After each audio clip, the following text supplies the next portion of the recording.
Hello मेरे प्यारे दोस्तों, मैं आपका अपना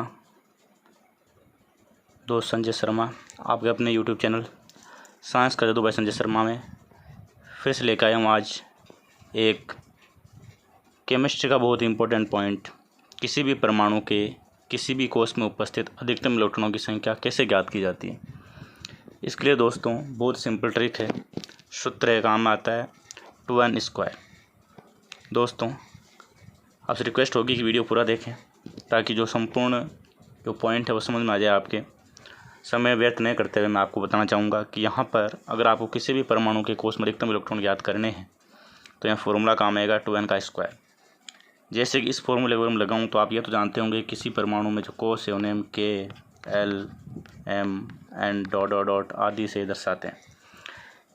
तो कैसे हम K, L, M, N, O जितने भी कोश उनमें अधिकतम इलेक्ट्रॉन ज्ञात कर सकते हैं, इसके लिए हम यहाँ पर 2n² फॉर्मूले में n का मान रखेंगे, जहाँ n का मतलब होगा दोस्तों ये कोशों की संख्या। जैसे K प्रथम कोश में आता है, L दूसरा कोश है, M तीसरा कोश है, N चतुर्थ कोश है।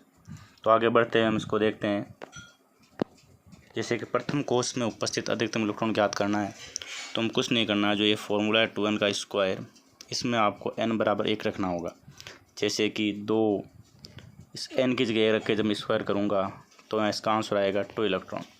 यानी कि दोस्तों किसी भी परमाणु के प्रथम कोश में हमेशा अधिकतम 2 इलेक्ट्रॉन ही रह सकते हैं। इसी प्रकार दोस्तों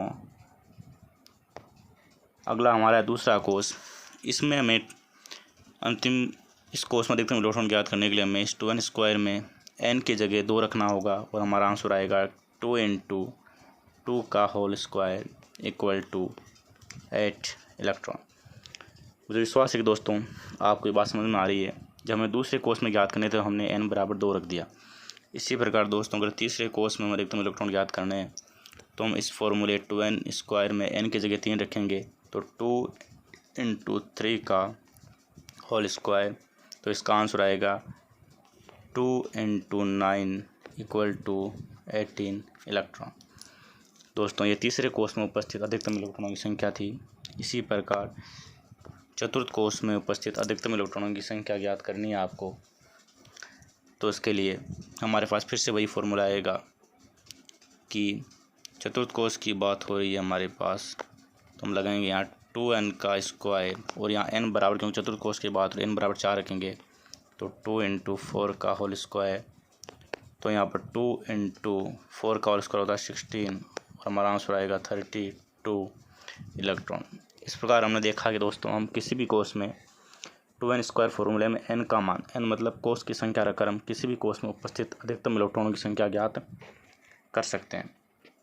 लेकिन दोस्तों आपको ये भी ध्यान रखना होगा कि एक वैज्ञानिक आया था लुईस और कोसेल, उसने अपने अष्टक नियम में साफ कह दिया कि भले ही आपने इसका उत्तर 1832 निकाला हो, लेकिन किसी भी परमाणु के अधिकतम कोश में परमाणु हमेशा 8 इलेक्ट्रॉन ही रखने का प्रयास करता है। अर्थात जो हमारा अंतिम कोश है उसमें लुईस और कोसेल के अनुसार हमेशा 8 इलेक्ट्रॉन ही हो सकते हैं। इसे अष्टक का नियम भी कहा जाता है। दोस्तों इसी प्रकार की रोचक जानकारी और प्राप्त करने के लिए अभी हमारे इस चैनल को सब्सक्राइब करें, वीडियो को शेयर करें, और आप चैनल पर नए हैं तो सब्सक्राइब करके बेल आइकन ज़रूर दबाएं ताकि आने वाले जो इम्पोर्टेंट वीडियो है वो आप तक पहुंच सके। दोस्तों इसी के साथ अगले वीडियो तक के लिए good bye, see you letter.